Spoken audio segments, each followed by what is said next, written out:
My hope was that whether you know the book or not, that it would bring you back to the book. And what we were really trying to do was give people who would see the film an emotional experience that was similar to the emotional experience that you can have when you read the book. The book is very much about relationships, very much about love and about dealing with loss. But it's also about what it means to be a child and what it means to be a grown-up and the sort of the gap between those two different worlds. So our film really explores all the powerful themes and ideas of the book as much as we can in this larger story that is really about someone's experience with the book and how it changes their life. I call it your life plan. Life plan? Life plan. We're not leaving anything to chance. Everything's here. Oriented top to bottom, left to right.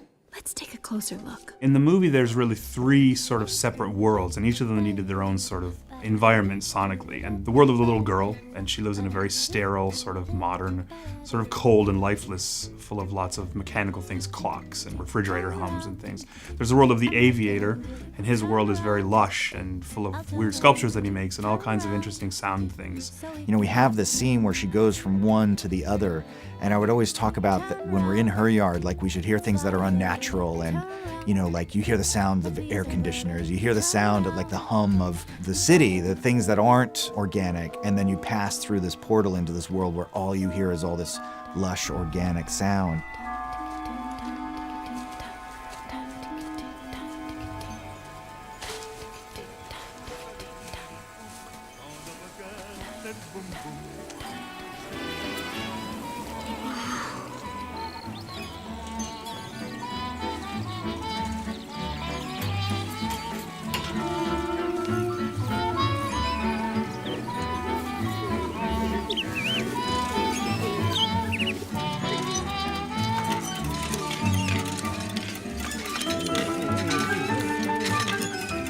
I always wanted the film to be different and different than any other film, different than any other animated film. And I also wanted it to be deeply emotional. And so we really were striving through the animation for really genuine, nuanced performances. And so we knew that we were going to need really nuanced sound design to really have that all feel believable. The book is so poetic and so lyrical, and I think while we were developing and writing, you know, I was thinking about things like the sound of the desert and the wind. And, you know, wind is such an important element in the story because of the scarf of the little prince in every drawing is like flowing.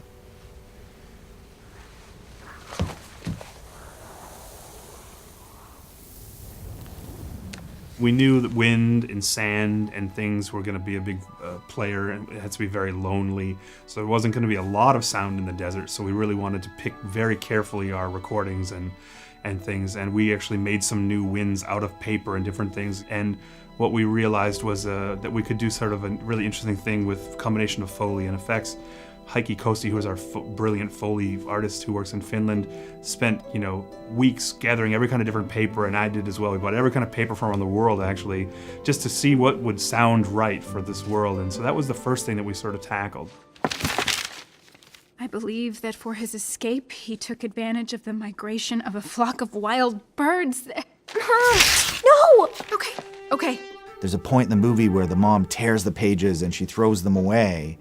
And we, in the story process, we had developed a scene where you saw the little girl taping the pages back together. And it was a really sweet moment where she was talking to her fox, but it was just too much story. But I still wanted to communicate that very powerful idea that she was going to be, you know, that she repaired the pages. And really, I love the idea that when we went back into the story that there would be giant tears in the sand dunes, because all the sand dunes are made out of paper. And so we had this idea of like hearing the sound of tape. It's such a recognizable sound. And I really wanted that to be this powerful transition that would make the statement that she's repaired the pages without us having to see her do that. And yeah, it was one of those things that was really hard to find exactly. It had to be this magical but recognizable thing.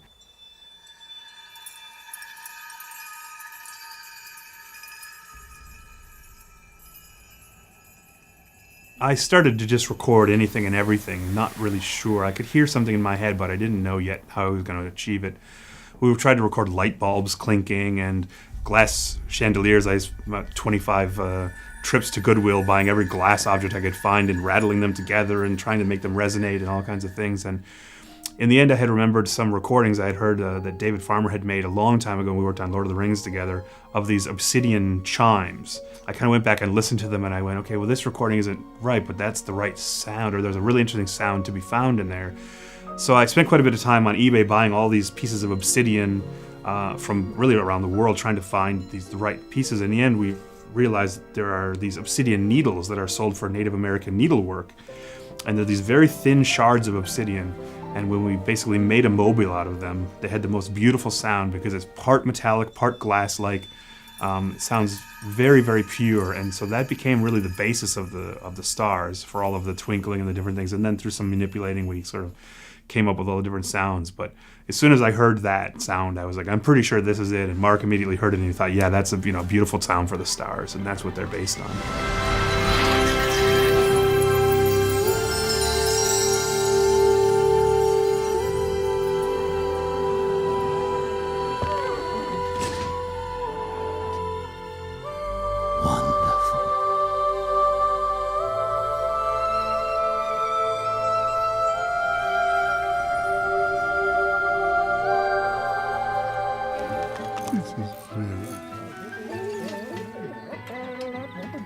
So there's a biplane in the movie. The Aviator is kind of trying to restore this plane, and we found in 1937 called a Waco, which is a very, very sort of famous old biplane. It has a beautiful sound. We found one in Santa Rosa, north of us a ways, and we went up there. And Richard Beggs, who's a famous Bay Area sound designer, had a recording of a very old biplane. And I went to Ben Burt one morning here at breakfast, and I said, Ben, I need a great biplane for this movie, And Ben said, you gotta call Richard Beggs. He recorded this 1927 Speedwing Ultra. It's the best sounding biplane they ever made, and just call Richard and sweet talk him and try and get these recordings. And so I went into the city and spent the afternoon with Richard and basically begged him to let me have these recordings and trade for something or whatever I could do. And so a lot of the idling is the stuff that we recorded with this 1937 plane, and a lot of the buys, once they're up flying, are these layered with other things, but basically these beautiful sounds that Richard had actually recorded many years ago when he flew this plane around.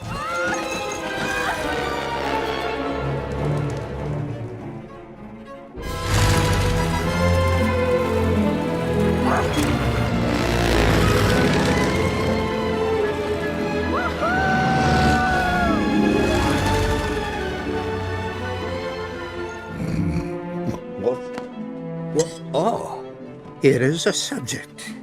Approach. Sire, over what do you rule? Over everything. And the stars obey you? They certainly do. I do not permit insubordination. I would very much like to see a sunset. It would remind me of my rose. Could you order the sun to set? My son was the temp voice for the Little Prince.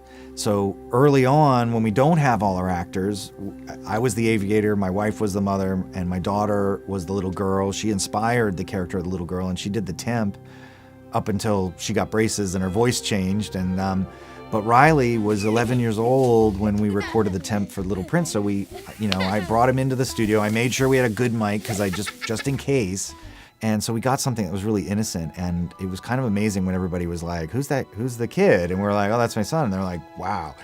And even his laughter is, I just love the sound of it, but it turns out everybody else does too. And everybody would say, you can't change him, like the producers. And I kind of waited for everybody else to say it because I felt like it wasn't a choice that I could make because, of course, it's music to my ears, his voice. So yeah, nothing made me more sort of thrilled than to be at the premiere with him in a tuxedo, and he was sitting next to Marion Cotillard, the Little Prince and the Rose. It was just unbelievable, and it was one of those sort of magical elements of this whole experience. Yeah, it's amazing. Everybody I know who has a connection to the story, the connections are very strong. The book is a very powerful book.